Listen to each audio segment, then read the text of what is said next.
সত্যি ভাই একটা পুরুষ দেখনু একটু বলে ঘ্যাচ করে চড় মেরে দিছে। হ্যাঁ রে ভাই, এইবার বুঝতে পেরেছি তার লেগে ওর হাতটা এত টাইট। এই আমার মোবাইল মোবাইল পাসনি? মনে বলে আবার রোহনদের বাড়ি রেখে আসিস নি তো? হ্যাঁ হ্যাঁ মনে পড়েছে চাকা শুনে ওখানে তুই চলে এসেছি চ মোবাইল নিয়ে আসি কি।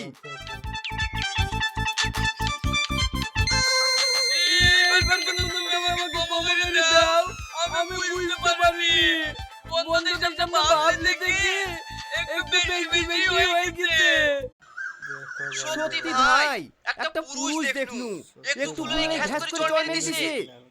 হ্যাঁ রে ভাই, এইবার বুঝতে পেরেছি তার লেগে ওর হাতটা এত টাইট। এই আমার মোবাইল মোবাইল পাসনি? মনে বলে আবার রোহনদের বাড়ি রেখে আসিস নি তো? হ্যাঁ হ্যাঁ মনে পড়েছে চাকা